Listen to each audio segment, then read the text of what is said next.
अद्य मङ्गलवासरः अथवा भौमवासरः। वैशाख कृष्ण त्रयोदशी दिनांक 4 जून 2024। चरक चिकित्सा स्थान अध्याय 10 अपस्मारक चिकित्सा। शङ्खं चक्रं जलौकां दशतमृतघटं चारुदोर्भिश्चतुर्भिः सूक्ष्मस्वच्छातिरुद्यांशुकपरिविलसन् मौलिमम्भोजनेत्रं कालाम्भोदोज्ज्वलाङ्गं कटितटविलसच्चारुपीताम्बराढ्यं वन्दे धन्वन्तरिं तं निखिलगदवनप्रौढदावाग्निलीलम् प्रौढदावाग्निलीलं ब्रह्मणो हि समारब्धाम् आत्रेयाद्येषु पूजिताम् अस्मदाचार्यपर्यन्तां वन्दे गुरुपरम्पराम् आयुर्वेदरतं वन्दे माधवाख्यं महागुरुम् आयुर्वेदामृतं सर्वं शिष्येभ्यो यः प्रदत्तवान् द्रष्टाज्ञानी दृष्टकर्मा कृतकर्मा तथैव च अध्यापको विश्वश्रेष्ठो महान् संशोधकस्तथा गुणैरेतैः समुदितैः यत्कार्यं प्रतनोति सः समृद्ध्यर्थमे कार्यस्य वयं नु प्रयतामहे सरस्वत्यै नमो यस्याः प्रसादात् पुण्यकर्मभिः बुद्धिदर्पणसङ्क्रान्तं जगदध्यक्षमीक्षते आत्रेयं प्रथमं वन्दे आयुर्वेदजगद्गुरुम् आयुर्वेदामृतं सर्वं गृहीत्वा हि सुरेश्वरात् अग्निवेशादिकेभ्यो यत् प्रयच्छत् मुनिसत्तमः प्रथमं तन्त्रकर्तारम् अग्निवेशं नमाम्यहम्।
ओम शांति शांति शांति।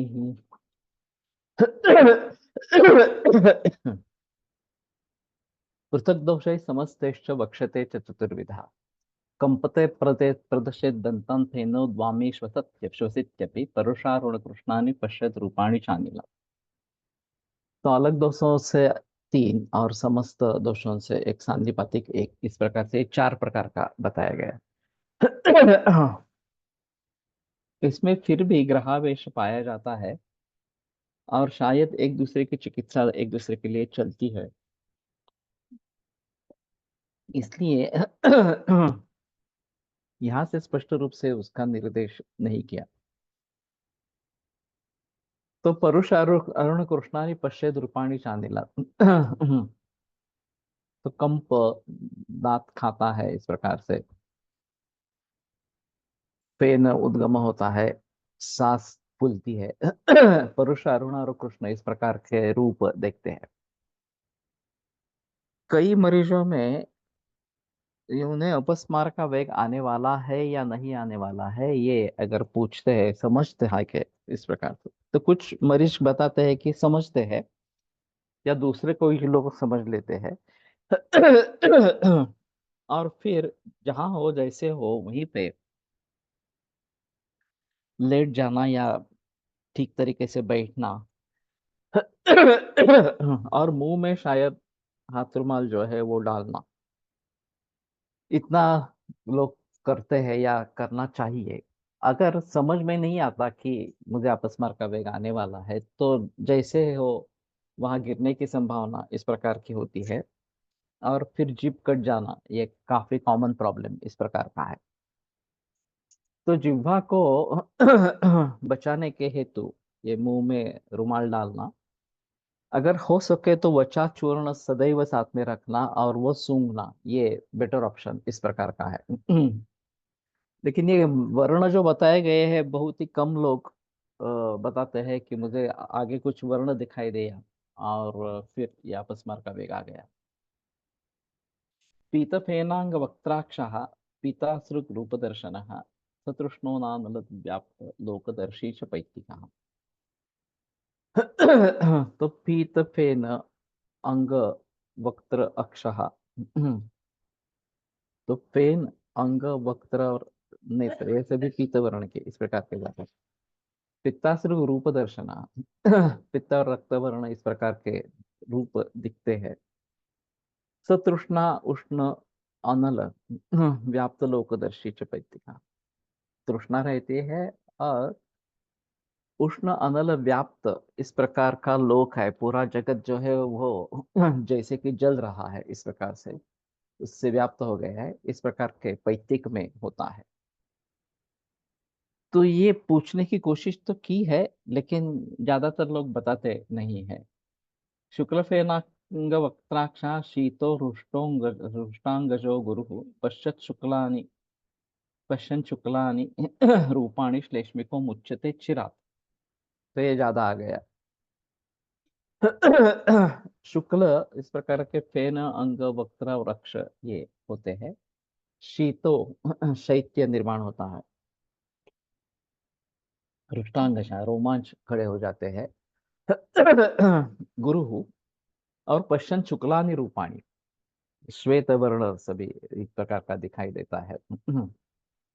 मुच्यते चिरा, और उसको संज्ञा प्राप्त होने में देर लगती है, काफी देर के बाद संज्ञा प्राप्त कर लेता है। सर्वै रहते समस्तस्तु लिंगर यत नेयस त्रिदोष जहा। तो इन सभी लक्षणों से युक्त जो है वो त्रिदोषज इस प्रकार का है। अल्पस्मार सचा साध्य यहाँ क्षीण से अनवश्य। तो जो क्षीण है और जिसका पुराना हो चुका है अपस्मार, वो असाध्य इस प्रकार का है। तो ये जो अपस्मार सच्चा असाध्य है, ये संधिपाती का अपस्मार के लिए बताया, संधिपाती का अपस्मार असाध्य है। और क्षीण और जो अनव है, जो पुराना हो गया है, वो असाध्य है। पक्षाद्वा द्वादशाद्वा मासाद्वा कुपितामलाः अपस्माराय कुर्वन्ति वेगं किंचित अथांतरम। तो एक मैं 15 दिन में, 12 दिन में, महीने में ये कुपितमल फिर से अपस्मार के लिए वेग निर्माण करते हैं। वास्तव में एपिलेप्सी अपस्मार है। बाकी सब लक्षण उससे मिलते जुलते हैं, तो यही अपस्मार इस प्रकार का है। तो ये जो दिन की बात कही गई है, ऐसा ही दिखाई देता है, ऐसा नहीं। कभी लगातार भी आती है इस प्रकार से, और कई जगह ऐसा भी होता है कि ये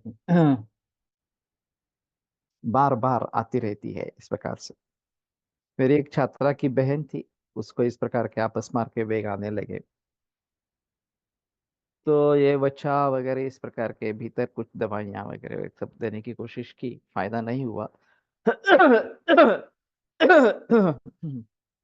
फिर दाखिल किया अस्पताल में, वहाँ एलोपैथी की दवा चली, उसे भी फायदा नहीं हुआ।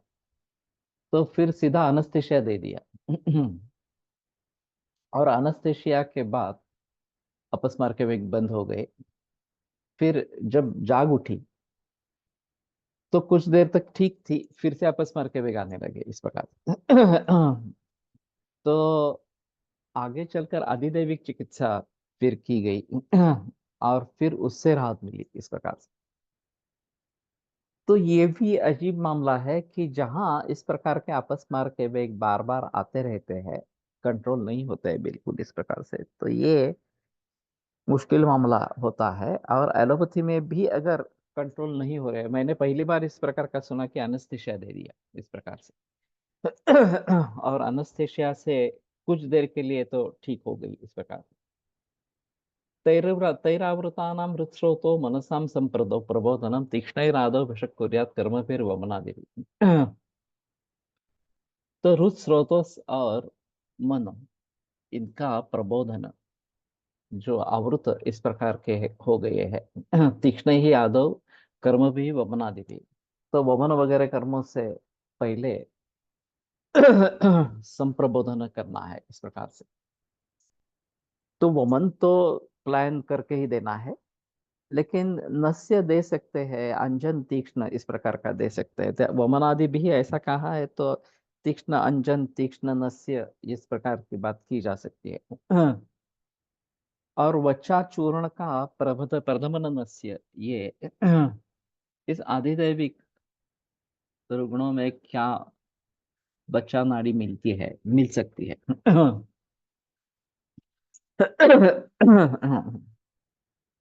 वो कोई देवी की आराधना उस समय की गई थी और फिर उससे शांत हुआ था। मेरा एक जूनियर है, उसके बारे में भी यही सिलसिला रहा। और उसने एक आरती लिखी देवी की बाद में। और फिर वो जैसे आरती करने लगा, ये उसके भी शांत होते गए और वो ठीक हो गया इस प्रकार से। अभिजीत सर ने बताया है कि अपस्मार एपिलेप्सी नहीं है, क्योंकि अपस्मार में से स्मृति चली जाती है और यह एपिलेप्सी में नहीं होता है। एपिलेप्सी का को एपिलेप्सी का की रिलेशन अपस्मार से नहीं करेंगे। एपिलेप्सी में एक नया रोग एपिलेप्सी ही है, इस प्रकार देखेंगे। इस पर आपके विचार? मैंने पहली बार इस प्रकार के विचार सुने हैं। स्मृति उस समय के लिए, जब अपस्मार का वेग होता है, उस समय के लिए तो चली जाती है, कुछ भी संज्ञा वगैरह कुछ भी नहीं रहे। बाद में शुरू में क्या हुआ था, कैसे ये वेग हुआ, ये भी लोग स्मरण में नहीं रखते इस प्रकार से। तो शायद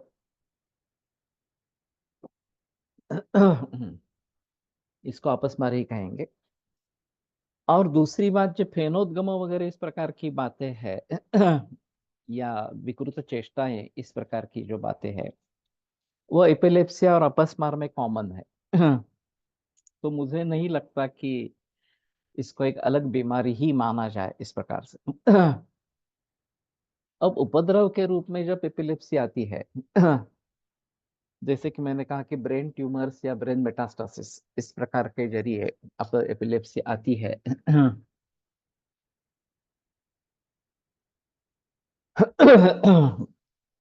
तो उसको शायद हम अलग तरीके से समझने की कोशिश करें, ये उपद्रव के रूप में है, मूल विकार है नहीं इस प्रकार। लेकिन अभी एलोपैथी में उसको वही दवा देते हैं जो लेविप्रिल वगैरह इस प्रकार की दवाइयां हैं। तो वही दवाएं उस प्रकार के एपिलेप्सी में भी देते हैं। मेटास्टेटिक अगर कार्सिनोमा है या फिर ये ओरिजिनल इस प्रकार का है, मूल रूप से ही एपिलेप्सी है, तो abnormalities in the temporal or frontal lobes of the brain are the most common reason for memory problems in people with epilepsy. But memory problem can happen in all types of epilepsy. This types of memory problem you have will depend on the cause of your brain that is affected. वेगावस्था के पहले क्या हुआ वो भी patient को याद नहीं आता। वही मैं बता रहा हूँ कि वेगावस्था में क्या हुआ ये भी याद नहीं आता, ये वेगावस्था से पूर्व क्या हुआ ये भी याद नहीं आता, ऐसी स्थिति होती रहती है। और फिर इसको स्मृत्यपाय हुई अपस्मार, हाँ ऐसा समझकर अपस्मार ही समझना बेहतर है। जहाँ ऐसा है कि क्लिनिक बुक पिक्चर और क्लिनिकल पिक्चर बिल्कुल अलग है, जैसे कि हृदरोग में है। आज का आईएसडी जो है उसमें कुछ लक्षण इस प्रकार के मिलते हैं, लेकिन बाकी बहुत सारे लक्षण जो है ये नहीं मिलते। हृदरोग जो वातज पित्तज कफज सांधिपातिक कृमिज हृदरोग है उसमें नहीं मिलते हैं। और ना ही वो घातक बताए गए हैं। वातव्याध स्मरी कुष्ठ मेहोदर भगंधर हर्षांश ग्रहणी चेष्टो महारोगा सुदस्तरा, इसमें रुद्रों का संबंध नहीं है, वर्णन नहीं है। और अभी रुद्रोग नंबर 1 किलर डिसीज है। तो मैं समझता हूँ कि आज का रुद्रोग अलग है, वैसी स्थिति यहाँ पे नहीं है। वहाँ मूल कैंसर की ट्रीटमेंट करनी पड़ती है, मूल ट्यूमर की ट्रीटमेंट करनी पड़ती है। शायद मेनिंजियोमा हो जो नॉन कैंसरस हो, अकास्टिक श्वानोमा हो जो नॉन मैलिग्नेंट इस प्रकार का है। फिर भी सीजर आते हैं इस प्रकार से। तो अभी ये एनाटॉमिकल निदान हो गया कि ब्रेन में कुछ इस प्रकार की गड़बड़ है और इसलिए ये हो रहा है। लेकिन ईईजी निकाला जाता है, ईईजी कई पेशेंट में नॉर्मल आता है, और नीचे लिख देते हैं कि normal EEG does not rule out epilepsy. तो ईईजी नॉर्मल है तो भी एपिलेप्सी हो सकती है। ब्रेन में कुछ भी नहीं है, सीटी स्कैन एमआरआई करवाया, उसमें कुछ भी नहीं निकला, फिर भी एपिलेप्सी है इस प्रकार से। तो कहने का तात्पर्य अर्थ ये है कि जब इस प्रकार की एबनॉर्मेलिटीज एनाटॉमिकल या फिजियोलॉजिकल दिखाई देती है, तो ये मामला थोड़ा और संगीन होता है, खास करके जब एनाटॉमिकल इन्वॉल्वमेंट होती है। फिजियोलॉजिकल इन्वॉल्वमेंट है, ईईजी नॉर्मल है एबनॉर्मल है, ऐसी स्थिति है, तो हम सोच सकते हैं कि दोषों के स्तर पर काम करके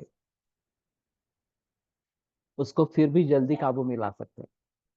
लेकिन एक बार एनाटॉमिकल चेंजेस हो गए तो ये काफी मामला मुश्किल हो जाता है, समय लेने वाला इस प्रकार का होता है। और फिर एलोपैथी में तो केवल एंटी एपिलेप्टिक ड्रग लेकर सिडेशंस करते हैं इस प्रकार से, तो उससे मूल रूप से रोग की शांति होती ही नहीं है। और इसलिए ये ट्रीटमेंट है क्या वास्तव में, तो नहीं है। लेकिन सभी जगह सिम्टोमेटिक रिलीफ यही ट्रीटमेंट रही है एलोपैथी की। और फिर लोग उससे समझ पाते हैं, हाँ काबू हो गया, फिट्स नहीं आए उसके बाद में इस प्रकार से। तो यही ट्रीटमेंट है, यही करते रहना चाहिए इस प्रकार से। ईईजी बहुत लोगों में नॉर्मल ही आता है।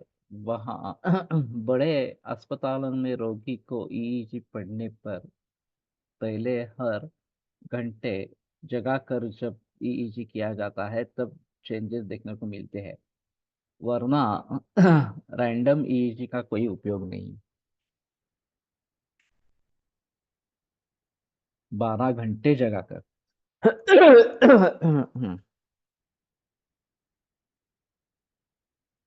तो फिर भी मैं ये मानता हूं कि जो पैथोलॉजिकल इन्वेस्टिगेशन है, चाहे कोलेस्ट्रॉल बढ़ा हो, चाहे शुगर बढ़ी हो, चाहे थायराइड में बदलाव आ गए हो, ये फिर भी मैनेजेबल है। क्योंकि हमारे हिसाब में ये दोषों के स्तर पर उसका कार्य दिख रहा है। प्राणवय स्रोत या प्राणमय कोश, इसके ऊपर अगर हम काम करेंगे तो इनको ठीक किया जा सकता है। जब एनाटॉमिकल चेंजेस हो जाते हैं, कुछ विकृति वहां पे निर्माण हो जाती है, तो ये मामला संगीन है, क्योंकि ये बनने में काफी समय लगता है, ये अपने आप जल्दी बनता नहीं है इस प्रकार से। तो एनाटॉमिकल चेंजेस आने के लिए काफी समय लगता है, और ये दुरुस्त करने के लिए भी काफी समय लगता है, क्योंकि हमें पूरे धातुओं का निर्माण सुधरना है, रसायन चिकित्सा जैसी चिकित्सा करनी है, और पूरे धातुओं का नवनिर्माण करे, ताकि उस धातु से बनने वाला जो शारीर भाव है, चाहे ब्रेन हो, चाहे ब्रेस्ट हो, चाहे और कोई हो इस प्रकार से, उसमें चेंजेस होने लगे। वो जो विकृत भाव है वो अपने आप मर जाएगा, उसकी जगह अच्छा भाव ले लेगा, तो रोगी ठीक होगा। लेकिन ये काफी समय लेने वाली इस प्रकार की प्रक्रिया है। इसलिए मैंने जो त्रिखंडात्मक इस प्रकार के मेरे आयुर्योग संहिता के बारे में सोचा है, पहले खंड में केवल स्वस्थ वृत्त पर जिक्र होगा, और स्वास्थ्य कैसे बना रहेगा इसके जो भी कारण है उन सभी कारणों को उसमें देना है। तो उसमें दिनचर्या होगी, खाने पीने के बारे में काफी बहस होगी, ये बातें होगी, ऋतुचर्या होगी इस प्रकार से। और मानसिक स्तर पर कैसे काम करना है, ये भी एक बात होगी, सद्वृत्त के बारे में बहस होगी। लेकिन केवल इन बातों से अभी काम नहीं चलेगा। खाने पीने के बारे में जो खेती में आमूलाग्र परिवर्तन हो गया, ये संकरित बीज आ गए, संकरित गाय आ गई, इस प्रकार से वहां से लेकर बदल होने जरूरी है, तो हमारे खाने पीने में बदल सही रास्ते में होंगे। तो खेती के बारे में बताना पड़ेगा, क्योंकि खेती बहुत सारे हजारों वर्षों से एक तरीके से होती आ रही थी, उसमें परिवर्तन नहीं था। अब इतना बड़ा बड़ा परिवर्तन खेती में आ गया कि उसको अगर हम नजरअंदाज करेंगे तो कुछ बात नहीं बनेगी। वैसे भी एकत्रित कुटुंब पद्धति, परिवार जो था वो टूट रहे हैं, और शादी भी करनी नहीं है, इस प्रकार के विचार आ रहे हैं। और इसमें बच्चे पैदा होते हैं तो बच्चों की परवरिश कैसे होगी, ये बहुत बड़ी समस्या है। त्रिमुक्ति आंदोलन जो है उसके काफी गंभीर परिणाम परिवार ध्वस्त होने में हो रहे हैं। और फिर ये भी एक अहम कारण है स्वास्थ्य बिगड़ने। तो पहले खंड में एकत्रित परिवार होना है, सब आपस में मेलजोल अच्छा होना चाहिए, सुखी समाधानी आनंद पूर्ण इस प्रकार का जीवन सभी का होना चाहिए, एक परिवार के सदस्यों का, इसके बारे में बहस की जाएगी। जो पॉजिटिव मुद्दे हैं वो पहले खंड में डाले जाएंगे।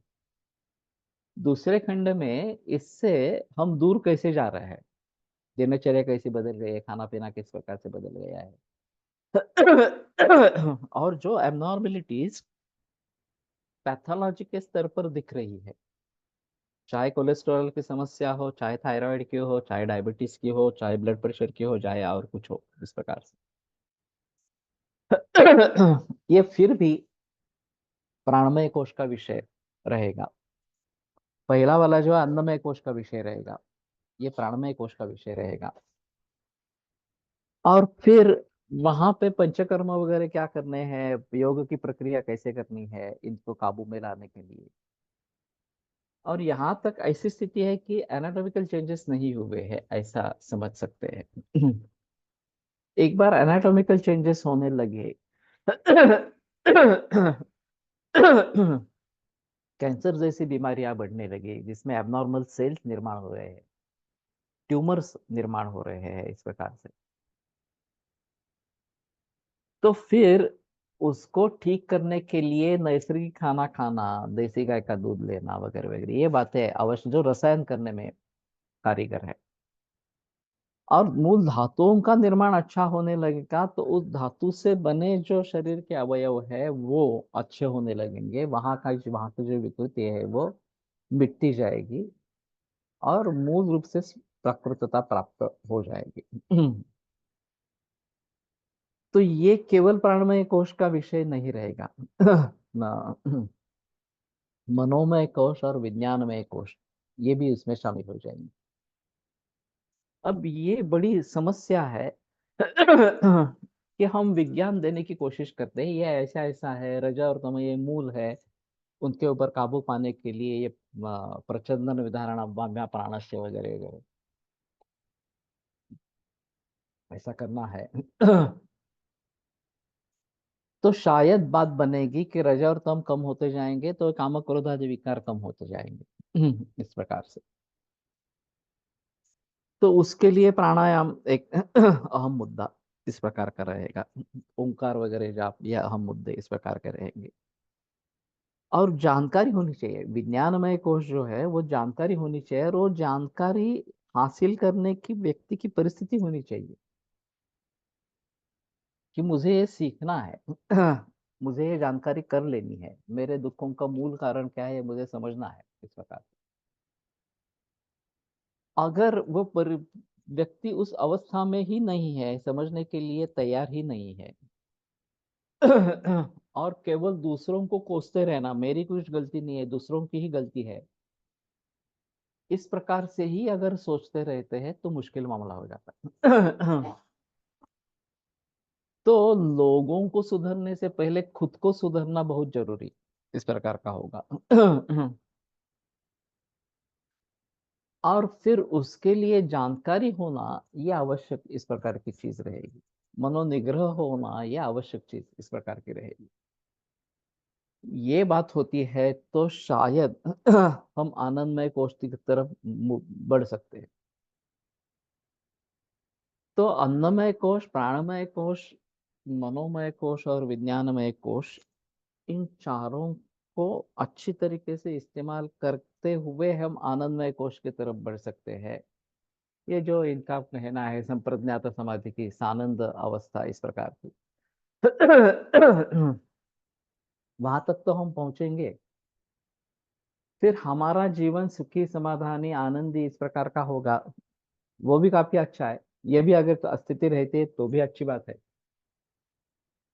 लेकिन हम दुखों को आकर्षित करते रहते हैं और हमें पता भी नहीं चलता कि हम दुखों को आकर्षित कर रहे हैं।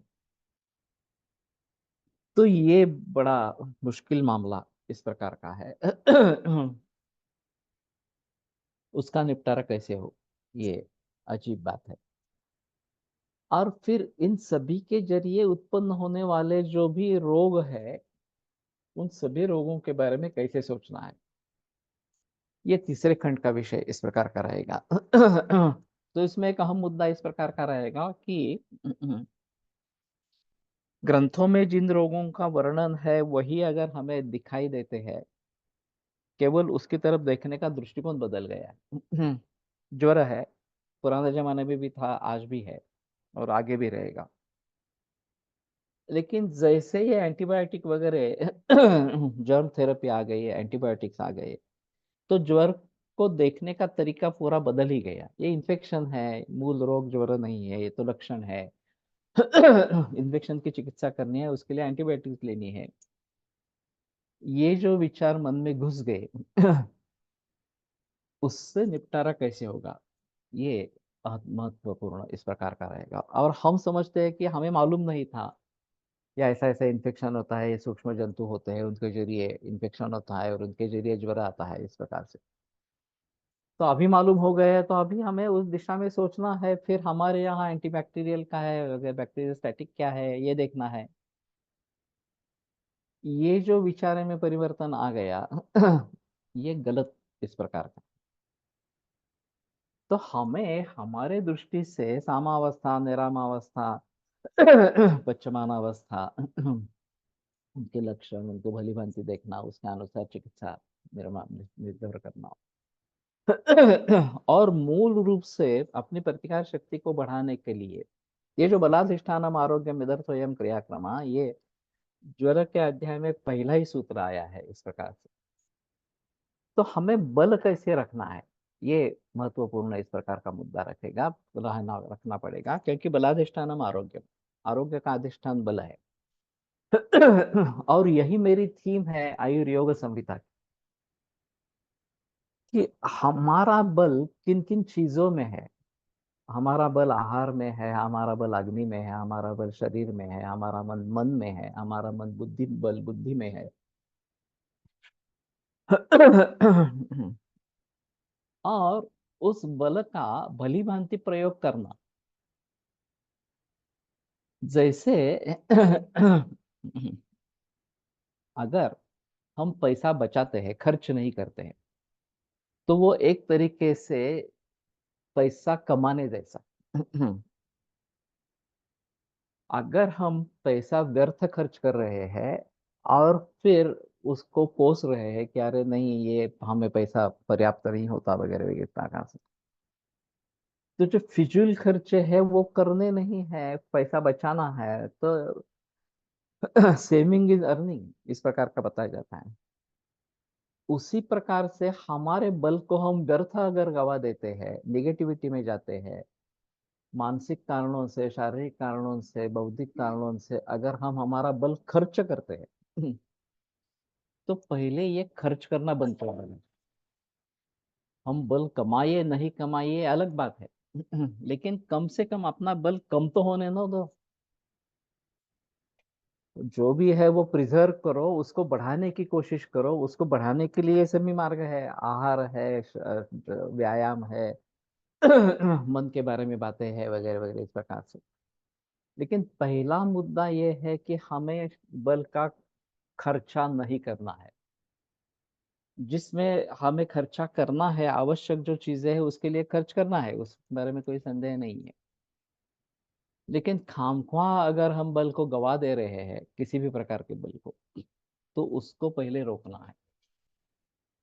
और फिर आगे चलकर बल कैसे बढ़ाना है इसके बारे में सोचना है तो ये तीसरे खंड का विषय होगा कि किस किस तरीके से हम अपने बल को खो देते हैं अग्निबल हो, शारीर बल हो, मनोबल हो, विज्ञान बल हो, जो भी बल हो, इस प्रकार से इसको हम किस प्रकार से खो देते हैं और ये खो देना कैसे हम रुकाएंगे, और फिर उसमें बढ़ोतरी कैसी होगी, ये बात कैसे करेंगे मैंने एक काव्य लिखा था कथम हि जीवनं खलु सुखकरं भवेत् साम्प्रतम् इदम ही बहुचिंतितम सुमनसा विषादम परम। कि जीवन सुखी कैसे हो इसके बारे में मैंने बहुत सोच किया, और फिर सोचने पर मुझे खिन्नता आ गई, मैं विषाद मुझे प्राप्त हो गया कि इसमें स्वभाव मूल कारण है। अहम कुल सुखी इति चिंतयति यो नरः संततम सुखम स लभते तथा नयति तोष मार्गम पराम। मैं सुखी हूँ इस प्रकार से जो व्यक्ति सोचता है, वो उसको खुद को सुख प्राप्त होता है और दूसरों को भी सुख के मार्ग पर लेके जाता है। परंतु यद कारणम भवति दुख तप्तो यदा परानपि सतापयन् नयति शोक मार्गम। किंतु मैं दुखी हूँ यद अकारणम भवति दुख तप्तो यदा, कुछ कारण के बिना दुखी होने लगता है। वो जो कारण जो सोचते हैं वो फिजूल कारण है, वो व्यर्थ कारण है। इस प्रकार से, इस प्रकार के कारणों से दुखी होने की आवश्यकता ही नहीं। लेकिन इन कारणों से हम दुखी हो जाते हैं। आज पानी नहीं आने वाला है, काम वाली बाई नहीं आने वाली है, इससे भी हम दुखी हो जाते हैं इस प्रकार तो परंतु यदा कारणम भवति दुख तप्तो यदा परानपि सतापय नयति शोक मार्गम तथा, तो दूसरों को भी वो शोक मार्ग पर लेके जाता है। सुखम ही असुखम मिश्रितम लभत नरम नर संततम विनय ननु पीड़नाद अधिगतम सुखम के नहीं। सुख जो है वो दुख के साथ ही मिलता है। कल मैं वो एक अमुक तमुक में एक एपिसोड देख रहा था मुलमुले करके कोई डॉक्टर है और उनका कहना था कि प्रतिकूलता आनंद के लिए आवश्यक है बहुत ही टेढ़ा विचार है।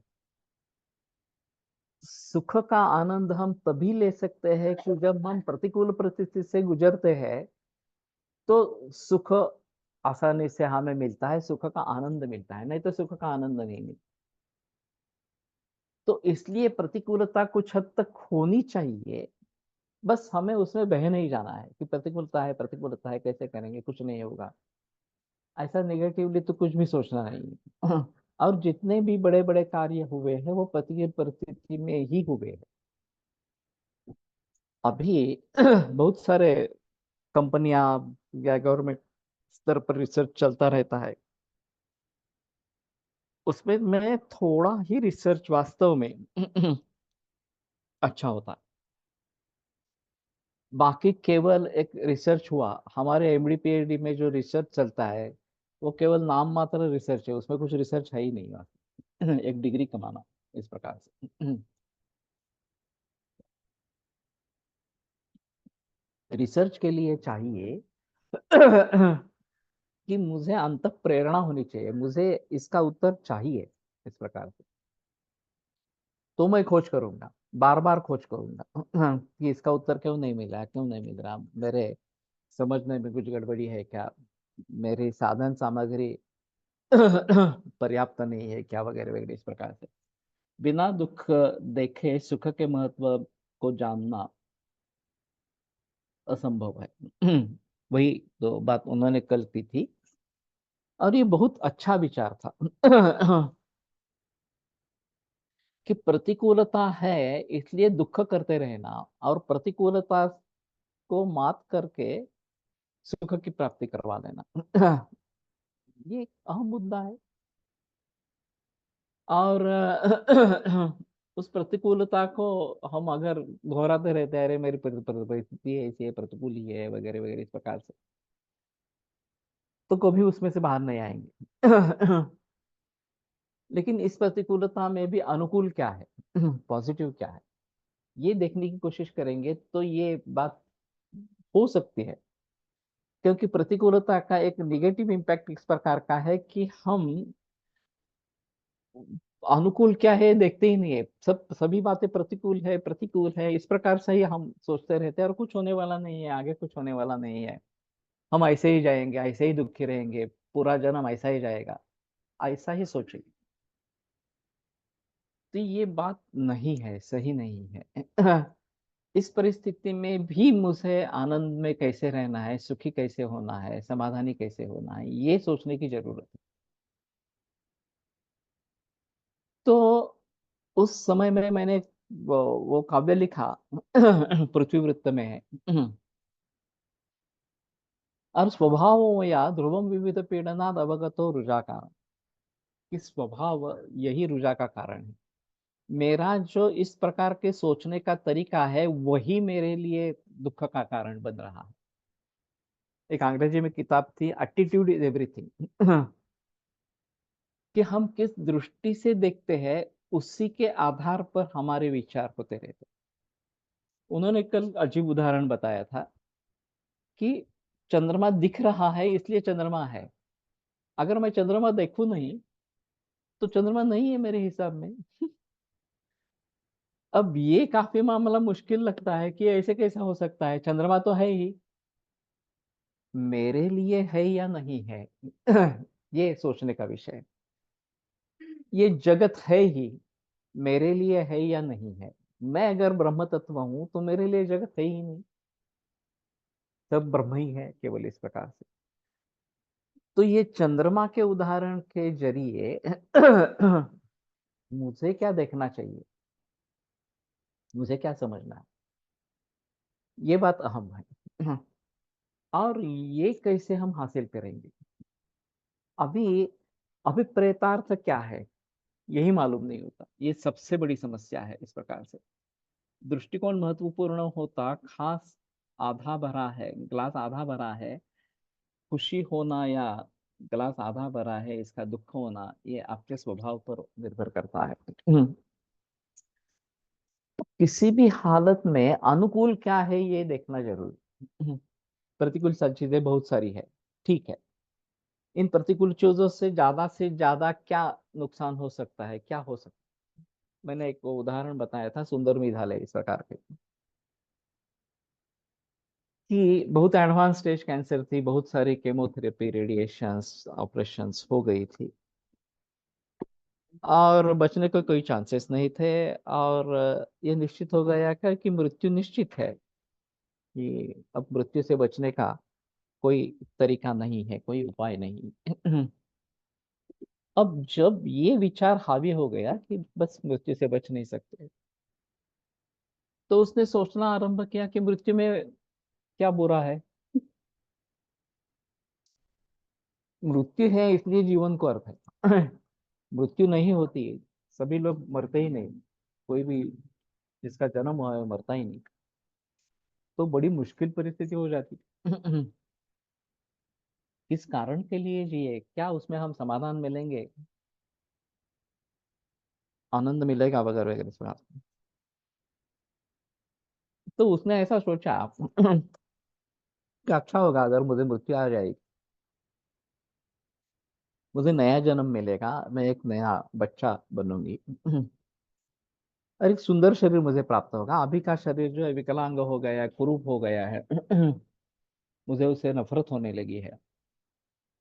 ये भी एक अहम मुद्दा है कि खुद पर प्रेम करो। ये बहुत सारे लोगों ने बताया है कि मेरे बारे में आसक्ति है, मैं अच्छा रहना चाहता हूँ, चाहती हूँ इस प्रकार से, और मैं अपने शरीर पर, अपने मन पर, अपने बुद्धि पर प्रेम करती हूँ या प्रेम करता हूँ। तो जैसे ये विचार उसके मन में आने लगा वैसे वो सुधरने लगी। बाहर आई उस अवस्था से। और फिर उसने एक किताब लिखी, सुंदर मिसालें, इस प्रकार से, सुलभा देशपांडे करके, सदाशिवपेट में ही रहती है, मेरे क्लिनिक में आकर वो मुझे किताब देके चली गई। तो निगेटिविटी को दूर करके पॉजिटिविटी लाने का कितना अच्छा परिणाम हो सकता है, इसका इससे ज्यादा अच्छा इस प्रकार का उदाहरण नहीं हो।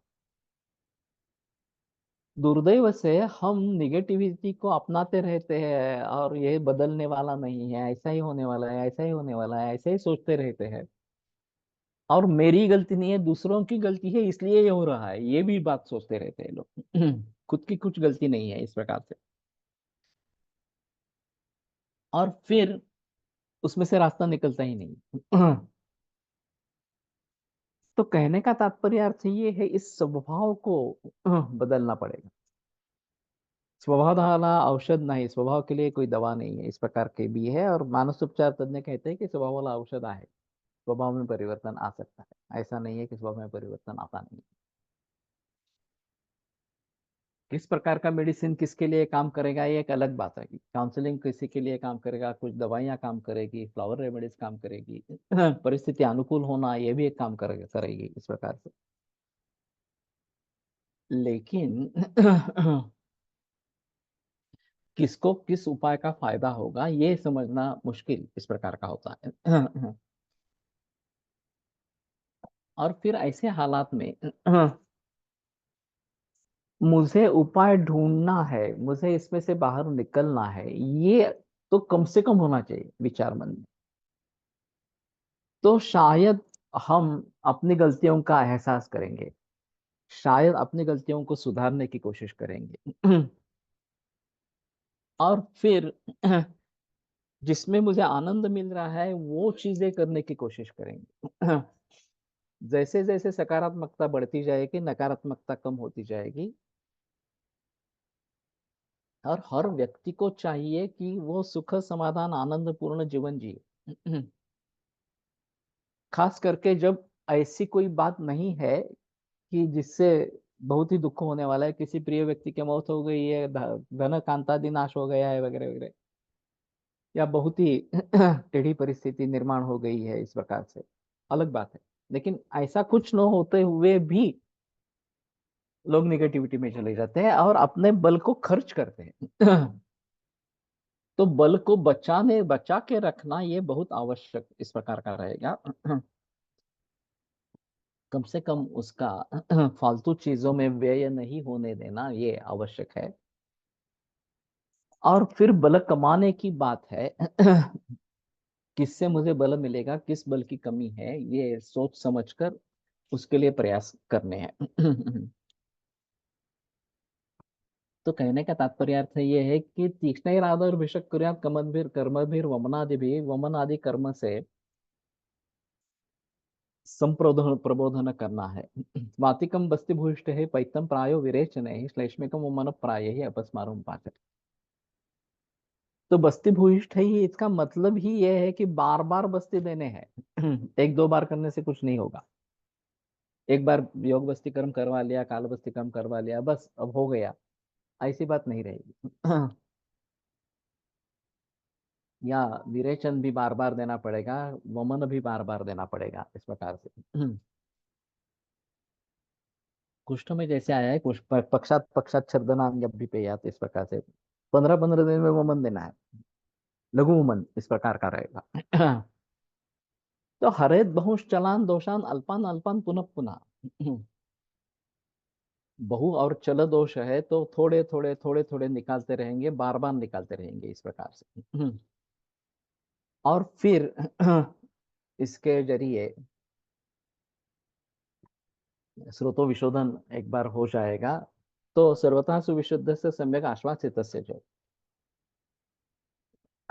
एक बार अच्छी तरीके से शुद्धि हो गई और आश्वासन उसको दे दिया कि तुम इसमें से बाहर निकलोगे, अपस्मार के वेद बंद हो जाएंगे।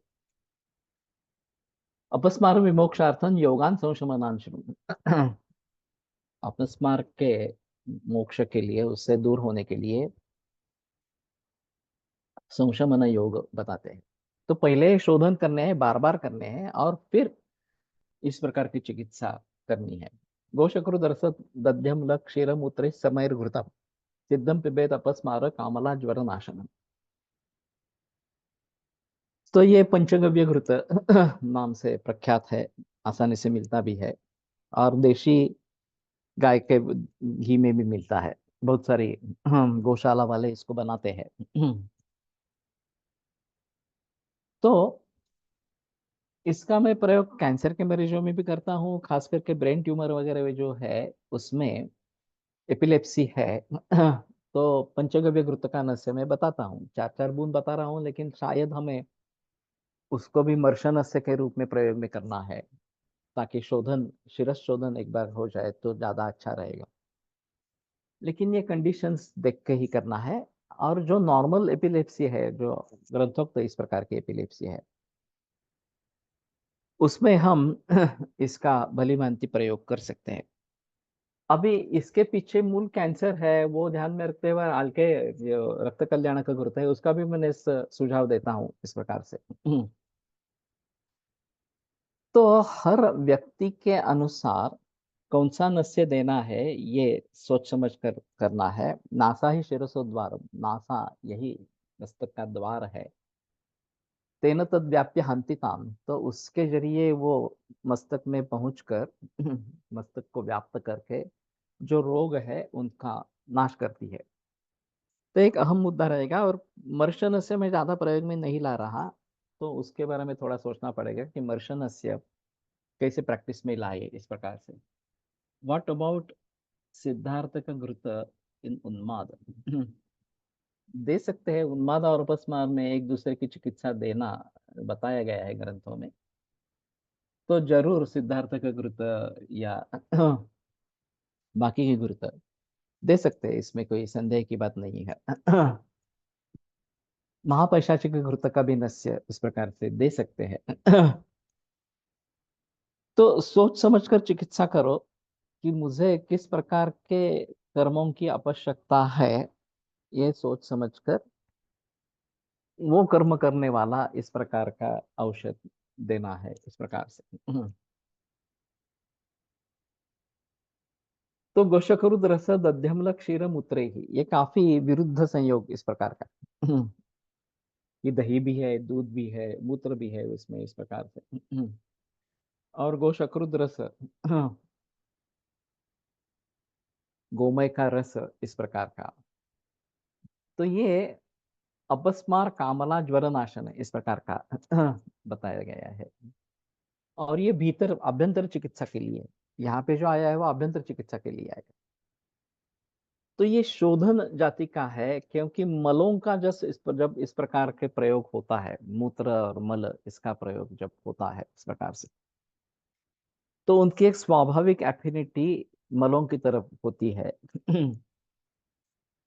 और जो संचित मल है उनको बाहर निकालना, इसमें ये काम अच्छे तरीके से करता है। और केवल शारीर मल इस प्रकार के नहीं, मनोमल को भी इस प्रकार से बाहर निकालने में ये सक्षम इस प्रकार का होता है।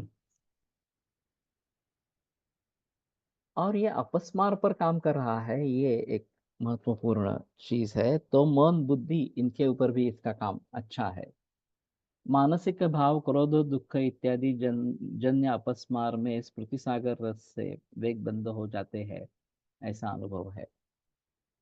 वो तो ठीक है, स्मृति सागर रस है। मैं निर्गुंडी का भी काफी प्रयोग करता हूँ, स्मृतिदा इस प्रकार के निर्गुंडी निर्गुंडी का एक पर्याय शब्द है। ब्राह्मी भी इस प्रकार से काम में लाई जाती है। ताप्यादिलो है विशेषाद्यंत अपस्मारं कामलांग बुध जानी च, ताप्यादि की फलश्रुति में विशेषाद्यंती अपस्मारम इस प्रकार का बताया गया है। और ताप्यादिलो हो फणसलकर के एक बहुत प्रिय दवा थी। संतर्पण अपतर्पण दोनों में दे सकते हैं। इस प्रकार से रक्त प्रसादन इस करने वाली इस प्रकार की है। वातव्याधि के लिए भी अच्छे है। धातु क्षय से वात प्रकोप हो या मार्गावरोध से वात प्रकोप हो, दोनों में ताप्यादि काम करता है। तो ताप्यादि एक अहम दवा उनके हिसाब से थी और काफी मात्रा में उसका प्रयोग करते थे। तो और फलश्रुति में खुद लिखा है कि विशेषा दंत्यपस्मारम कामलांग उदजानी इस प्रकार से। जैसे अपस्मार कामला और ज्वर बताया गया है, वहां पे अर्श है ताप्यादि लहरों की फलश्रुति। तो कहने का तात्पर्य अर्थ ये रहेगा कि हमें किस तरीके से कुछ नतीजे पर आना है कि ये इस प्रकार से काम करेगा। द्वे मूल मूल्य त्रिफला रजन्य कुटजत्वयम् सप्तपर्णम अपामार्गम नीलिनीं कटुरोहिणी शंपाकम फल्गुमूलं च पौष्करम सदुलालभम द्विबलानि जलद्रोणे पक्त्वा पादावशेषते भांगी पाठां त्रिकटुकम त्रिवृतां निचुलानि च श्रेयसी माडकीं मूर्ध्वां दंतिं भूनिम्ब चित्रकौ द्वे सारिभे रोहिषं च भूतिकं वदयन्तिकाम् क्षिपेत पिष्ट्वाक्षमात्राणि तेन तत्प्रस्थं कृतात्मचित। ये महापंचगव्य गुरुत्व इस प्रकार का है। अब ये मिलता है नहीं मिलता है मुझे मालूम नहीं, महापंचगव्य, लेकिन फलश्रुति काफी वाइड है। तो शायद मिलता नहीं है तो प्राप्त करने की कोशिश करेंगे, मिलता है तो और देसी गाय के मिलता है वो मिलता है तो ज्यादा अच्छा रहेगा। इस प्रकार से अवेलेबल है, लेकिन ये देसी गाय की का है क्या ये कैप्सूल आल्सो। ओके।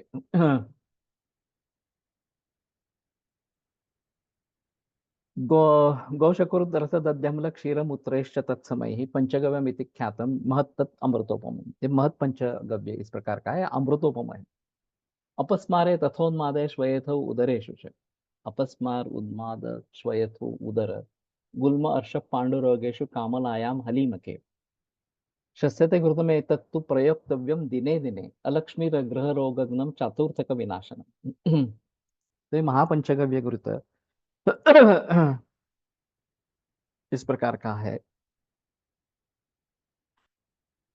तो शायद कौन से कंपनी का अवेलेबल है ये देखना पड़ेगा। देसी गाय के घी बनाने वाले चाहे पूर्णायु वगैरह में भी उपलब्ध शायद होगा, मालूम नहीं। यह सुना है कि अपस्मार वेग पूर्व रूप में महेश्वर स्तोत्र का रुग्ण के सर पर हाथ रखकर उच्चारण करने से वेग चला जाता है। अगर उच्चारण सही से हो नहीं किया जाए तो प्रायः वेग बढ़ भी जाते हैं। लेकिन हमें पता चला और ये वेग आने आरंभ हुआ, ये इतना कम समय रहता है कि एवीएस का है तो देशी गाय का नहीं है फिर। मेरा एक सुझाव है इन केरल कंपनियों को कि जैसे दूधपापेश्वर ने प्रीमियम क्वालिटी निकाली, उसी प्रकार ये भी प्रीमियम क्वालिटी निकाले देसी गाय के घी की सभी घृतों के बारे में, या ताकि जिनको प्रीमियम क्वालिटी चाहिए वो प्रीमियम क्वालिटी परचेस कर सके और उसका प्रचलन बढ़ जाए। ज्यादा से ज्यादा का क्या बढ़ेगी। अभी ये इतने बड़े पैमाने पर उपलब्ध नहीं होता, यही बड़ी समस्या है उन कंपनियों की। लेकिन प्रीमियम क्वालिटी खरीदने वाले भी लोग कम ही होंगे। जितना बनेगा वो प्रीमियम क्वालिटी में अगर बेचते हैं तो ज्यादा अच्छा रहेगा। अब पूर्णायु वगैरह जैसे जो है, या यहाँ पे आनाम एक कंपनी है सर्वेश कुलकर्णी की, वो देसी गाय के घी में बनाता है इस प्रकार से। उसका ये प्रोडक्ट है नहीं है मालूम नहीं है मुझे। पंचगव्य घृत तो मैंने सुना नहीं है उसका, या महत पंचगव्य घृत। नहीं तो फिर हम ही बनाना आरंभ करें। बेटर ऑप्शन इस प्रकार का है। मैं एक बार कल्पना शिंदे से बात करवा लेता हूँ। और काफी अलग अलग द्रव्य है, बदयंतिका इसमें क्यों आ गई?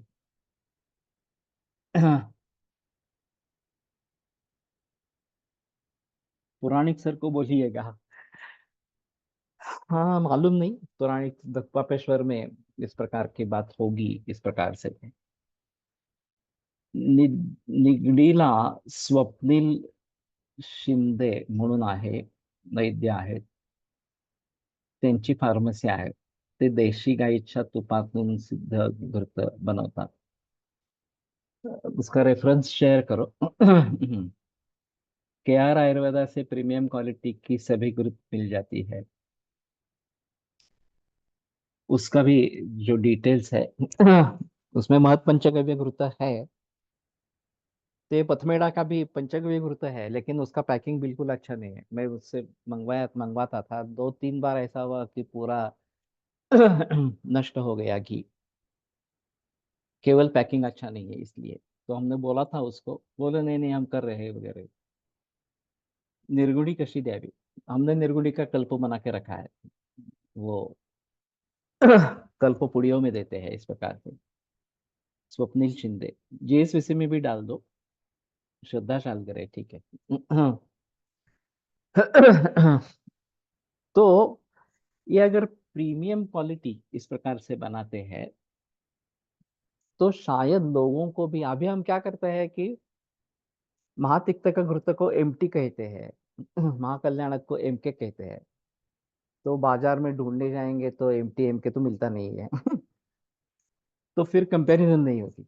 नहीं तो महातिक्त का लिखेंगे तो वो बताते हैं कि आपकी बहुत महंगी है दवा, हम आपसे क्यों ले लेंगे, हम बाहर से ले लेंगे इस प्रकार से. और वो जर्सी गाय वाली लेते लेते हैं फिर.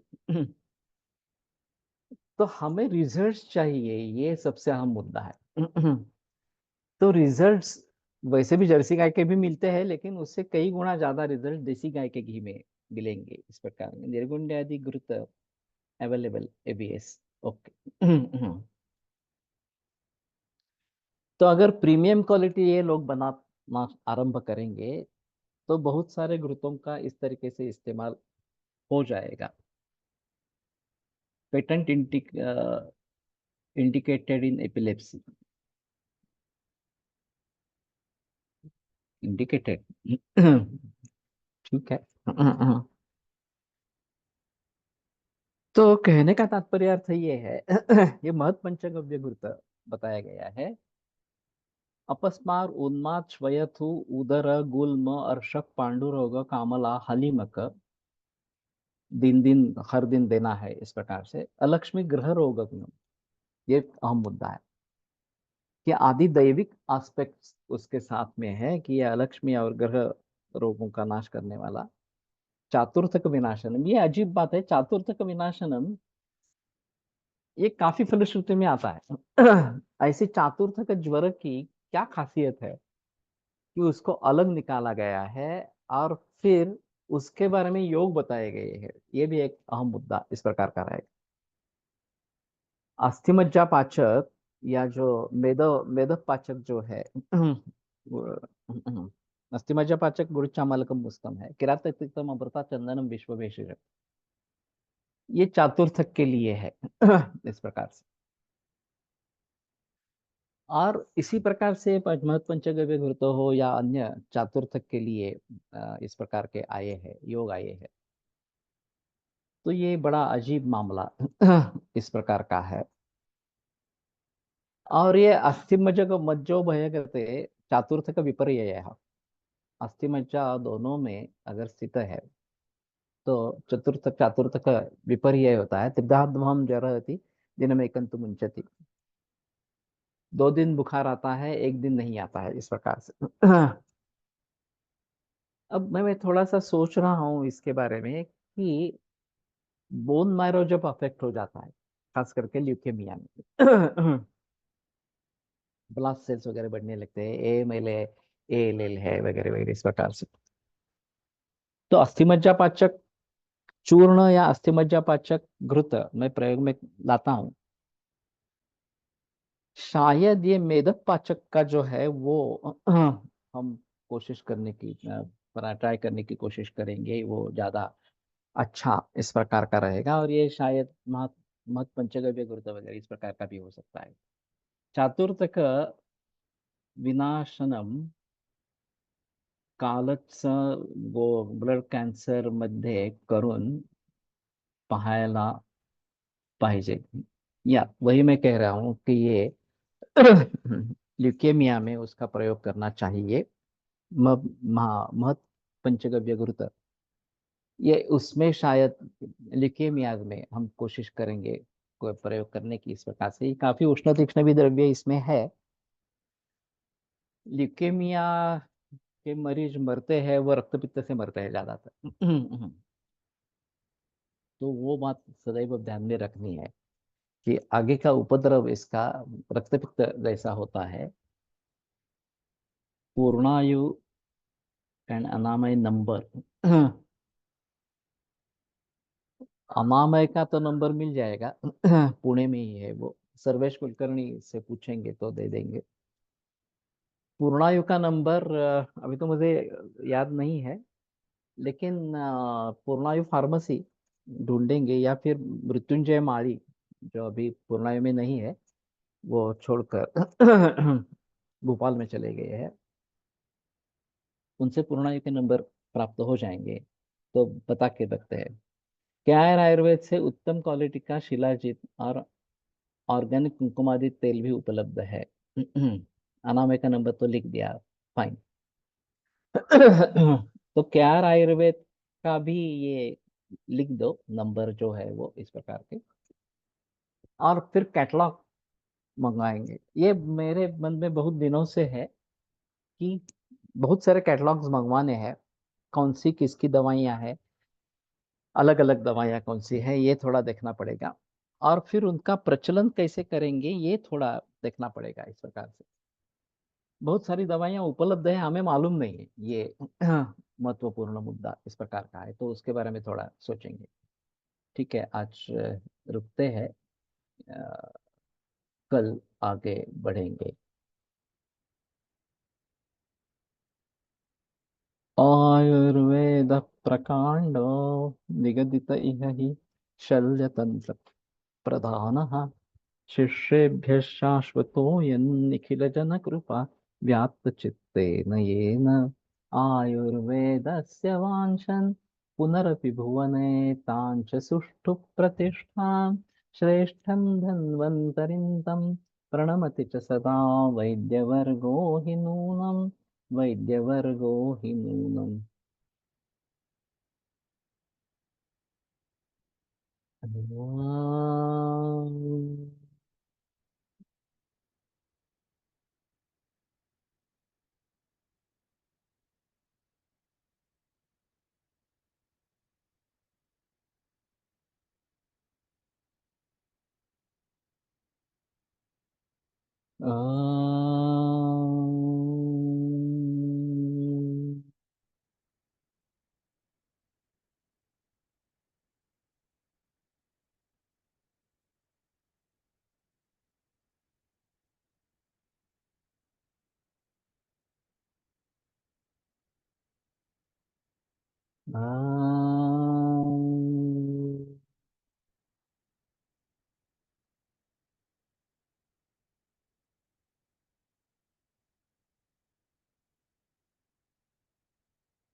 ओम शांति शांति शांति। विरम्यते व्याख्यान व्यापारात्। श्वः पुनः